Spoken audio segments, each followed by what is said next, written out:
ఇప్పుడే country delight యాప్ని download చేసుకోండి.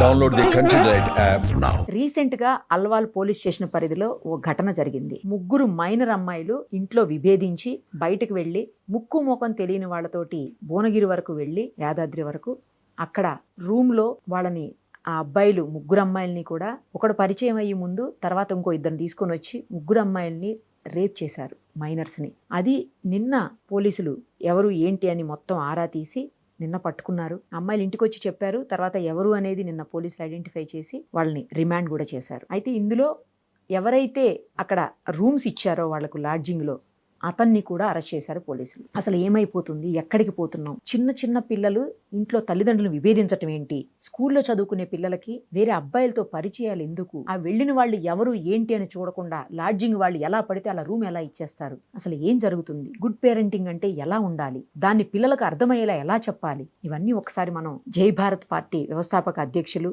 ఐపీఎస్ ఆఫీసర్, మాజీ సిబిఐ జేడి లక్ష్మీనారాయణ గారితో మాట్లాడి తెలుసుకుందాం.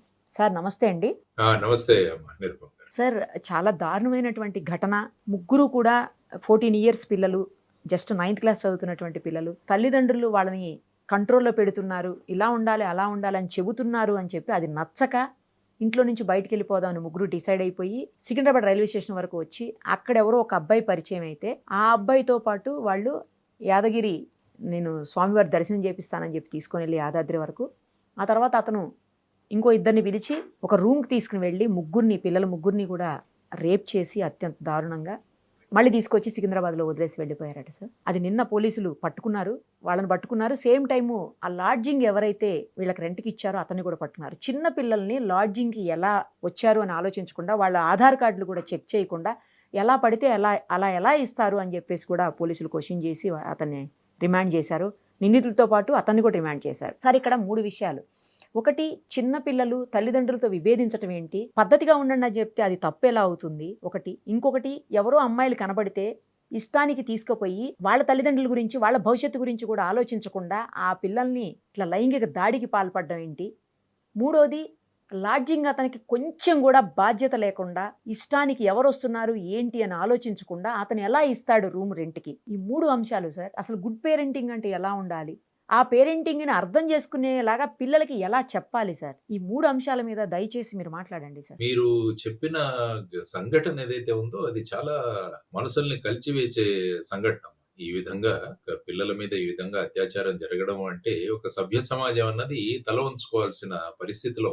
కానీ రోజు పేపర్ చూస్తుంటే ఇలాంటి అంశాలు ఎన్ని కనపడుతున్నాయంటే రోజు పేపర్లలో, నిజం సార్. అంటే అనేక రాష్ట్రాలలో, ఒక ప్రాంతానికే కాదు అనేక రాష్ట్రాల్లో ఈ విధంగా జరుగుతుంది. ఈ రోజు పేపర్లో చూస్తే ఎక్కడో ఢిల్లీలో ఒక ఇన్స్టిట్యూట్ ఎవరో ఉండి అందులో హెడ్ ఆఫ్ ది ఇన్స్టిట్యూట్ మీద చాలా కంప్లైంట్స్ వచ్చాయని అతని మీద ఒక కేసు బుక్ చేయడం జరిగింది.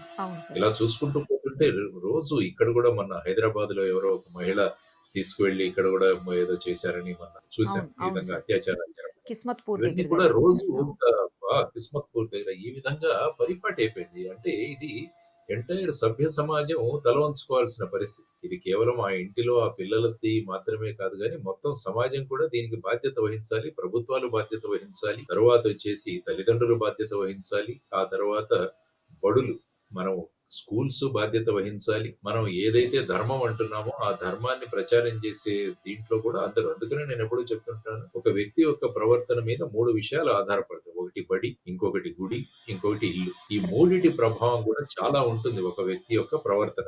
సో ఇందులో ముఖ్యంగా మీరు పేరెంటింగ్ గురించి మాట్లాడారు. అంటే అమ్మా నాన్నలు సరిదిద్దుతుంటే వాళ్లతో విభేదించి ఈ పిల్లలు ఇంటి నుంచి బయటకు వచ్చేసారు అని మాట్లాడుతారు. ఈ మధ్య ఏమైపోయిందంటే ఇన్ఫర్మేషన్ ఫ్లో అన్నది విపరీతంగా ఉంది. ముఖ్యంగా ఇన్ఫర్మేషన్ టెక్నాలజీలో, తర్వాత సోషల్ మీడియా వచ్చిన తర్వాత యాక్సెస్ టు ఇన్ఫర్మేషన్. ఇంతకు ముందు ఎలా ఉండేదంటే ఇన్ఫర్మేషన్ మీరు కావాలంటే టీవీ చూడాలి, లేకుంటే పేపర్ చదవాలి, అంటే ఒకప్పుడు. ఆ తర్వాత క్రమక్రమంగా ఛానల్స్ సంఖ్య పెరిగింది.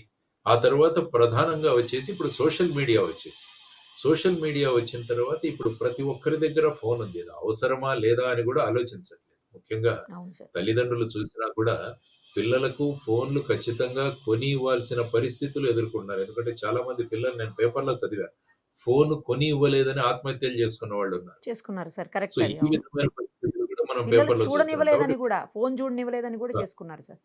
అని కూడా చేసుకుంది. కాబట్టి ఫోన్ అన్నది ఒక ఎసెన్షియల్ ఐటెమ్‌గా మారిపోయింది. మరి ఈ ఫోన్‌లో దానికి ఏది రిస్ట్రిక్షన్ ఉండదు. ఫోన్‌లో మనం ఏది అడిగితే అది ఇస్తుంది. ఇంటర్నెట్ యొక్క ప్రధానమైన భూమిక ఏంటంటే, మీరు గార్బేజ్ ఇన్ అంటే గార్బేజ్ ఔట్. మీరు చెత్త ప్రశ్న ఇస్తే అది చెత్త చూపిస్తుంది. మీకు మంచి ప్రశ్న అడిగితే మంచి ఇన్ఫర్మేషన్ ఇస్తుంది. సో, మనం ఈ కరెక్ట్ సార్. ఫోన్‌ని ఏ విధంగా ఉపయోగించుకుంటున్నాం అన్నది కూడా ప్రధానమైనది. సో, దీని మీద నియంత్రణ ఎవరు పెట్టాలి అన్నది కూడా ఒక ప్రధానమైన ప్రశ్నగా మారింది. తర్వాత ఏమైంది? ఈ మధ్య కాలంలో కోవిడ్ కాలంలో స్కూల్స్ అన్నీ మూతపడ్డాయి. దానివల్ల ఒక 2 సంవత్సరాలు మొత్తం విద్యా బోధన అంతా కూడా ఆన్‌లైన్‌లోనే నడిచింది. ఆన్‌లైన్‌లోనే సో, అయింది. అవును దానివల్ల సార్. అవును. ఇంకా ఈ ఆన్‌లైన్ ప్రభావం పెరిగింది. తర్వాత పిల్లలందరి దగ్గర కూడా ఫోన్‌లొచ్చాయి. కాబట్టి వాళ్ళు ఈ ఆన్‌లైన్‌లో వాచ్ చేయడం అన్నదానికి అలవాటు పడ్డారు. హ్మ్. అంటే ఈ ఆన్‌లైన్‌లో మీకు ఏం కావాలంటే అది దొరుకుతుంది. మీరు ఏమి ప్రశ్నిస్తే అది దొరుకుతుంది. ఏం కావాలంటే అది చూడొచ్చు. ఈవెన్ కొంతమంది దీన్ని చూసి బాంబులు తయారు చేసేవాళ్ళున్నారు.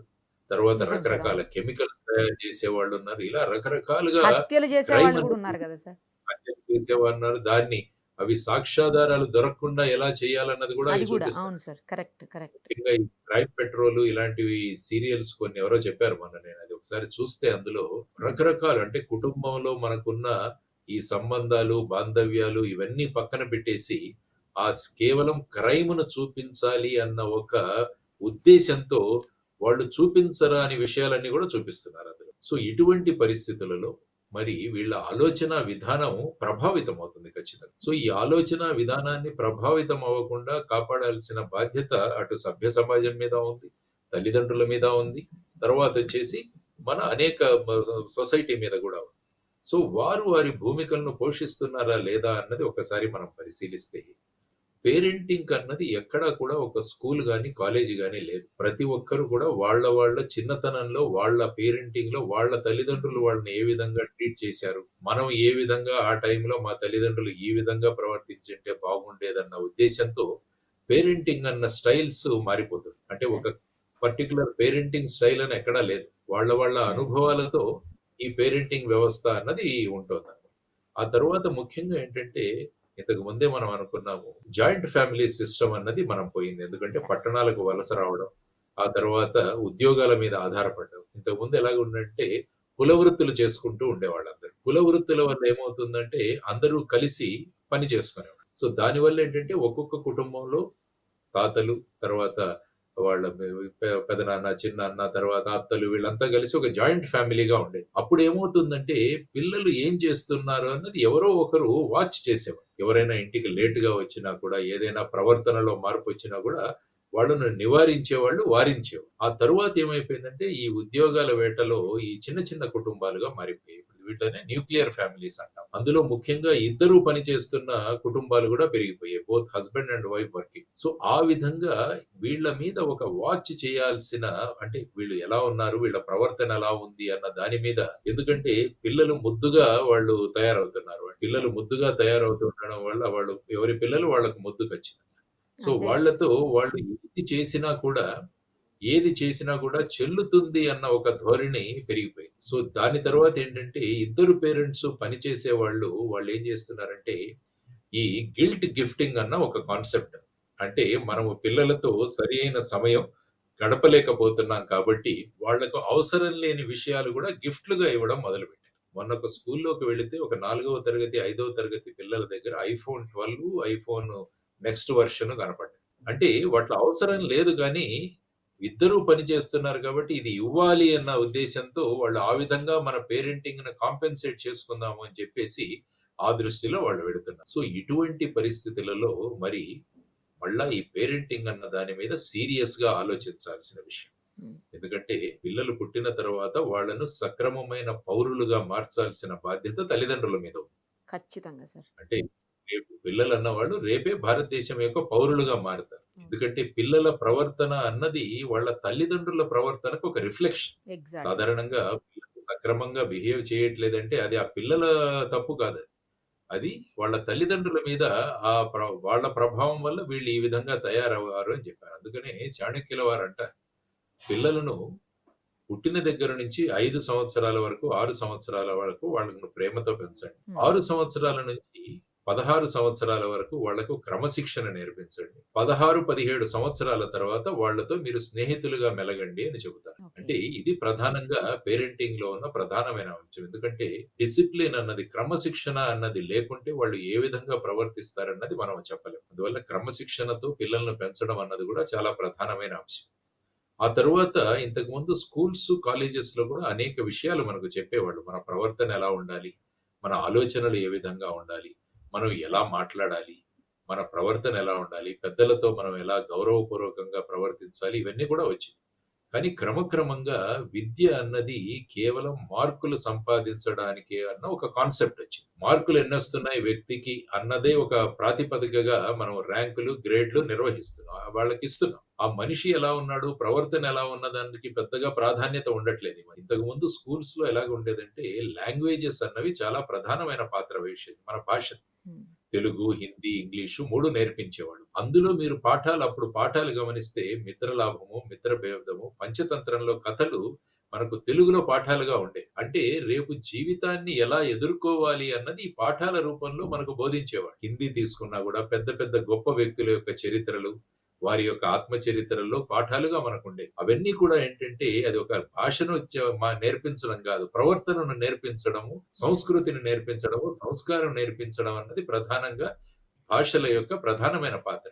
కానీ ఇప్పుడు చూడండి లాంగ్వేజెస్‌కి అసలు ఇంపార్టెన్సే లేదు మనకు. ఎప్పుడు చూసినా కూడా గ్రూప్స్, సైన్స్‌లు, తర్వాత హ్మ్. వచ్చేసి ఐఐటీలు ఇవన్నీ వచ్చిన తర్వాత అవును సార్. ఏమైపోయిందంటే భాషలకు తర్వాత మన సబ్జెక్ట్స్ ఏవైతే లాంగ్వేజెస్‌కి ప్రాధాన్యత పోయి కేవలం మార్కులు ఇవి.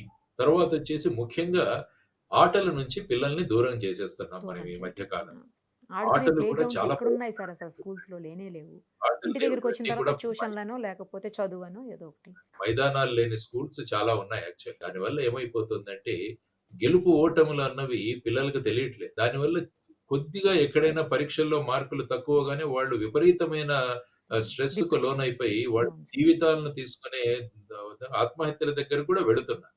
సో, అవును దీన్ని సార్. కూడా ఆలోచించాల్సిన అంశం. పెద్దలెప్పుడు గూడా, తల్లిదండ్రులెప్పుడు గూడా పిల్లలు ఆటలాడితే వాళ్ళ సమయం వేస్ట్ అవుతుంది, వాడి టైం వేస్ట్ అని ఆలోచించకుండా, అతను గెలుపు ఓటములన్న జీవితాల్ని యెస్. నేర్చుకుంటున్నాడని చెప్పి.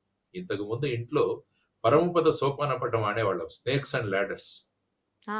ఆ snakes and snakes and ladders sir. Ladders అవును. ఎందుకు ఆడేవాళ్ళం అంటే, జీవితంలో ఒక్కొక్కసారి నిచ్చెన దొరుకుతుంది.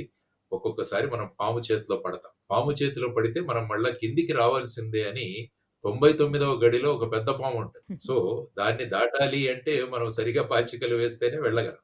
అంటే ఈ సార్. ఆటలన్నవి జీవితాన్ని నేర్పిస్తాయి. చెస్ కావచ్చు, లేకుంటే మీ సాంఘిక గేమ్స్ అంటే టీమ్ గేమ్స్ అంటాం మనం. అవన్నీ సార్. కూడా వాలీబాల్ కావచ్చు, ఖోఖో హ్మ్. కావచ్చు, ఇవన్నీ కూడా ఏంటంటే మనం ఒక బృందంగా ఆడతాం. ఒక టీమ్‌గా ఆడతాం కాబట్టి మన విజయంలో మనం ఒకటే కాదు, అందరూ కలిస్తేనే మనం జీవితంలో విజయం యాహ్! సాధించగలదన్న ఒక పాఠం కూడా ఈ సాంఘిక ఆటలు అన్నవి మనకు నేర్పిస్తాయి. సో, ఇవన్నీ కూడా ఏంటంటే ఒక పద్ధతి ప్రకారం డిజైన్ చేసిన అంశాలు కానీ, ప్రస్తుతం ఉన్న ఈ ర్యాట్ రేస్‌లో త్వరగా ర్యాంకులు రావాలి, మార్కులు రావాలి, ఉద్యోగాలు సంపాదించాల్సిన మార్గంలో మనం బేసిక్ ఫౌండేషన్ ఏదైతే ఉందో, ఆ ఫౌండేషన్‌కో ఎక్కడో దెబ్బ తగులుతుంది. ఫౌండేషన్ సరిగా లేకుంటే దాని మీద మీరు ఎన్ని అంతస్తులు కట్టినా గూడా ఆ భవనం కూలిపోతుందన్నది మనం అవును చూసుకోవాలి. సార్. ఉపయోగం సో, ఈ ఉండదు. అవును సార్. ఫౌండేషన్ అన్నది చాలా ఇంపార్టెంట్. ప్రైమరీ ఎడ్యుకేషన్ అన్నది చాలా ముఖ్యం. ఈ మధ్య ఇంగ్లీష్ మీడియం అని చెప్పేసి ఇంకొక ప్రధానమైన దీంట్లో మనం ఇరుక్కున్నాం ఒక ట్రాప్‌లో. ఇంగ్లీష్ మీడియం ఏమవుతుందంటే పిల్లలు కేవలం బట్టి పట్టే విధంగానే తయారవుతున్నారు. ఇంగ్లీష్ మీడియంలో ఆ ఇంగ్లీషు ఇవి జానీ జానీ యస్ పప్పా అంటాడు. అందులో ఏం నేర్పించేది నువ్వు అబద్ధం చెప్పాలని నేర్పిస్తుంది. ఈటింగ్ షుగర్ నో పప్పా అంటాడు. ఓపెన్ యువర్ మౌత్ అంటే అహాహా అంటాడు. అంటే పిల్లవాడికి ఏం నేర్పిస్తున్నావు? నువ్వు చక్కెర తింటున్నావు గానీ, నువ్వు తినట్లేదని మీ నాన్నకి చెప్పన్నది ఆ పాఠంలో వచ్చేది నేను. అది ఒక పాపులర్ రైమ్ అది. Rhyme so, sir. అలా అవును. చూసుకుంటూ వెళ్తుంటే తెలుగులో చక్కని పద్యాలు మనకు నేర్పించేవాళ్ళు చిన్నతనంలో. ఒకరికొకరు ఎలా సహాయం చేసుకోవాలి ఈ కథలు అన్నది. దాని తర్వాత ఏమవుతుందంటే ఇంగ్లీష్ మీడియం ద్వారా కేవలం బట్టి పట్టే విధానము మనం అవలంబించుకున్నాం. ఆలోచన తక్కువ, బట్టి బట్టి వాటిని ఎలాగైనా పేపర్‌లో రాసేయాలి, ఎగ్జామ్ హాల్‌లో రాసేయాలని ఆలోచన విధానం గూడా మారిపోతుంది. తరువాతొచ్చేసి ఈ హార్మోనియల్ చేంజెస్ అన్నవి గూడా ఈ యాహ్! మధ్య సార్. అవును. తినే తిండి వల్ల, తర్వాత చూసే విషయాల వల్ల కూడా హార్మోనియల్ చేంజెస్ అనేవి చాలా త్వరగా వస్తున్నాయి పిల్లల్లో ఈ మధ్య. Correct sir. అవును. సో, ఈ విధమైన ప్రభావం కూడా వాళ్ళ మీద చూపిస్తుండడం వల్ల ఇటువంటి సంఘటనలు కూడా జరిగే అవకాశం. సో, వీటన్నిటిని పరిగణలోకి తీసుకొని మనం ఆలోచించాల్సిన అంశం ఉంది అని నేను అనుకుంటాను. మీరేదో ఇక్కడ అడుగుతున్నారు. ఇంకొక కీలకమైన అంశం ఉంది సార్. అతను ఎవరైతే లాడ్జ్ ఓనర్ ఉన్నాడో, అతను కనీసం చెక్ చేయకుండా ఆళ్ళ ఏజ్‌లో లేకపోతే ఆధార్ కార్డ్‌లో చెక్ చేయకుండా రూమ్స్ ఎలా ఇచ్చేస్తాడు సార్? చిన్న పిల్లలు అక్కడ కనబడుతున్నారు కళ్ళెదురుగుండా. వాళ్ళని చెక్ చేయకుండా కనీసం ఇన్ఫర్మేషన్ దగ్గరలో ఉన్నటువంటి పోలీసులకన్నా ఇవ్వకుండా అతను అలా చేయటం ఎంతవరకు కరెక్ట్ సార్? అంటే సంపాదన ఒక్కటే ఇంపార్టెంటా? అంతే గదా! ఇప్పుడు సమాజంలో చూసినా గూడా మీరు ఒక వ్యక్తి యొక్క వాల్యూని అతని దగ్గరున్న డబ్బులతో మీరు కొలుస్తున్నారు. సమాజం అంతా కూడా ఎవరి దగ్గర డబ్బులు ఎక్కువగా ఉందంటే వాళ్ళు సమాజంలో గొప్పవాళ్ళు. ఇది మనం ప్రస్తుతం సమాజంలో ఉన్న నార్మ్. దానివల్ల ఈ లాడ్జ్ పెట్టిన వాళ్ళు కూడా అంటే ఒక వ్యక్తి ఈ సమాజం పట్ల నాకు బాధ్యత ఉంది అన్న విధంగా ఆలోచిస్తే ఇటువంటి సంఘటనలు జరగవు. ఇప్పుడు ఆ yeah! Sir. Lodge correct. Owner మీరన్నట్టు ఈ సమాజం పట్ల నాకు బాధ్యత ఉంది. నా సంపాదన ఒక విషయం కానీ, ఈ సమాజం బాగుండాలన్నది నా బాధ్యత అన్నది నేర్చుకున్నప్పుడు ఇటువంటి విషయాలు వాడు రాగానే వెంటనే కనీసం పోలీస్ స్టేషన్‌కో వీళ్ళందరినీ కూర్చోబెట్టి వాళ్ళ తల్లిదండ్రులను పిలవడం, కౌన్సెలింగ్ యెస్. చేయడం, కరెక్ట్ పోలీసుల్ని సార్. పిలిచి ఏం జరుగుతుందో అని చేయాల్సిన బాధ్యత మీరన్నట్టు యెస్. ఆ లాడ్జ్ ఓనర్ మీద ఉంది. కానీ లాడ్జ్ ఓనర్ సమాజం ఎటుపోయినా పర్వాలేదు నాకేం సంబంధం లేదు. నాకు నా డబ్బులొస్తే చాలు అని అనుకుంటే ఇలాంటి సంఘటనలు జరుగుతుంటాయి. అందువల్ల అవును మనం సార్. ఏమనుకుంటున్నామంటే ఇల్లు నాది అనుకుంటున్నాం గానీ సమాజం నాది కాదు అనుకోవట్లేదు. సో దానివల్ల ఏంటంటే ఇటువంటి ప్రమాదాలన్నీ వస్తున్నాయి. సో వీటన్నిటిని ఆలోచించాలి అంటే ఒక సమగ్రమైన శిక్షణా విధానం ఉండాలి. మన నేషనల్ ఎడ్యుకేషన్ పాలిసీ అని తీసుకొచ్చాం. అంటే విద్యా విధానంలో ఎటువంటి మార్పులు రావాలి అన్నది కానీ ఇంకా ఇంప్లిమెంటేషన్ అంతంత మాత్రంగానే ఉంది. అందులో మీరు చూస్తే ముఖ్యంగా 5వ తరగతి వరకు వీలైతే 8వ తరగతి వరకు మాతృభాషలో, వాడక భాషలో బోధన జరగాలి అని చెప్పేసి అందులో చెప్పిన అంశం. కానీ ఇప్పుడు అది సార్. కూడా ఇంప్లిమెంట్ చేయలేదు కదా మనం. సో చేయట్లేదు. దానివల్ల స్టూడెంట్స్ ఏంటంటే ఒక రోబోలుగా మనం తయారు చేసేసుకుంటూ ఉన్నాం. దానికి తోడు ఇప్పుడు కొత్తగా ఆర్టిఫిషియల్ ఇంటెలిజెన్స్ అన్నది వచ్చింది. అంటే ఏఐ మనిషిని ఒకటి. పక్కన అవును పెట్టి సార్. మెషిన్‌లు ముందు కాలంలో అన్నీ నడపబోతున్నాయి. ఆర్టిఫిషియల్ హ్మ్. ఇంటెలిజెన్స్ డెఫినిట్‌గా మంచిదే. కానీ ఏదైనా టెక్నాలజీ దేనికి ఉపయోగిస్తున్నాం అన్న దాని మీద ఆధారపడి ఉంటుంది. ఆ ఎగ్జాక్ట్‌లీ. టెక్నాలజీ మంచి కోసం వాడుతున్నామా? చెడు కోసం మాట్లాడుతున్నామా? అన్నది దాన్ని బట్టి టెక్నాలజీ అన్నది ఉంటుంది. అందుకనే కరెక్ట్. రవీంద్రనాథ్ ఠాగూర్ గారు ఏమన్నారంటే ఆయన ఒక చక్కని విషయం చెప్పారాయన. By the time a child becomes 16 the cast is mould అంటాడు. అంటే 16 సంవత్సరాలు వచ్చేసరికి ఆ ఏదైతే ఉంటుందో ఆ అంశం తయారైపోయి ఉంటుంది. దాన్ని పెద్దగా మార్చలేం. కాబట్టి ఈ ఓకే. 16 సంవత్సరాలు అందుకని 16 ఇయర్స్ అన్నది చాలా ఇంపార్టెంట్ లైఫ్‌లో. ఆ స్వీట్ 16 ఏదో అంటుంటారు గానీ, ఈ అవును సార్. 16 అవును. దాని వెనకాల ఉన్న ప్రధానమైనదది. ఈ 16 సంవత్సరాలలో ఏ విధమైన వ్యక్తిని మనం తయారు చేయగలిగితే, ఆ తరువాత ఆ వ్యక్తి ఆ విధంగా మారతాడు. So, okay. ఈ 16 సంవత్సరాలన్నవి చాలా క్రూషియల్ ఇయర్స్. దానివల్ల అటు హుహు. తల్లిదండ్రులు, ఇటు ఉపాధ్యాయులు, ఇటు సమాజం ఇవన్నీ కూడా ఈ వ్యక్తి యొక్క ఆలోచన విధానంలో మార్పు రావాలి. ఈవెన్ మనం ఓకే. ధార్మిక స్థలాలకు వెళతాం. మన మతాలను బట్టి మనం ధార్మిక స్థలాలను వెళ్తాం. కాబట్టి గుళ్ళు కావచ్చు, మసీదులు కావచ్చు, చర్చిలు కావచ్చు ఇవన్నీ కూడా పాజిటివ్ థింకింగు తర్వాత సమాజం పట్ల ఈ విషయాలను వాళ్ళకి తెలియజేయాలి. జస్ట్ గుడికి వెళ్లి మనం దర్శనం చేసుకొని రావడం కాదు. ఆ తరువాత ఆ విషయాలు చదవాలి. ఆ విషయాలు మనకు ఏం నేర్పిస్తున్నాయని తల్లిదండ్రులు బోధన చేయాలి. ఇంతకుముందు తాతలు, ముత్తాతలు లేకుంటే అమ్మమ్మలు, నానమ్మలు ఇంట్లో ఉండేవాళ్ళు. వాళ్ళు అనేక విషయాలు పిల్లలకి చెప్పేవాళ్ళు. ఈ విధంగా మసలుకోవాలి, ఈ విధంగా చేయాలి, వారిస్తూ ఉండేవాళ్ళు. తరువాత పురాణాల్లో ఉన్న అంశాలు గూడా మనకు చెప్పేవాళ్ళు. అవన్నీ కూడా మనకు పాఠ్యాంశాలుగా గూడా ఉండేవి. సో, ఆ విధమైన భావనల నుంచి మనమంతా బయటికొచ్చేసి ఈ సెక్యులర్ ఎడ్యుకేషన్ అన్న ఒక కాన్సెప్ట్ తీసుకొచ్చేసి, తెలియాల్సిన విషయాలన్నవి మనకు పాఠ్య గ్రంథాల్లో పెట్టకుండా, కేవలం అది ఒక మతంగానే చూడడం అన్నది ప్రధానంగా జరుగుతున్న అంశం. యాక్చువల్‌గా మీరు భగవద్గీతను చూడండి ఫర్ ఎగ్జాంపుల్. భగవద్గీత చాలా మంది మత గ్రంథం అంటుంటారు. ఒక్కసారి భగవద్గీత డీటెయిల్డ్‌గా మీరు చదివితే, దానికి మించిన పర్సనాలిటీ డెవలప్‌మెంట్ పుస్తకం ఈ ప్రపంచంలో ఇంకోటి లేదు. అనేక ఎగ్జాక్ట్‌లీ. విషయాలను తెలియజేస్తుంది.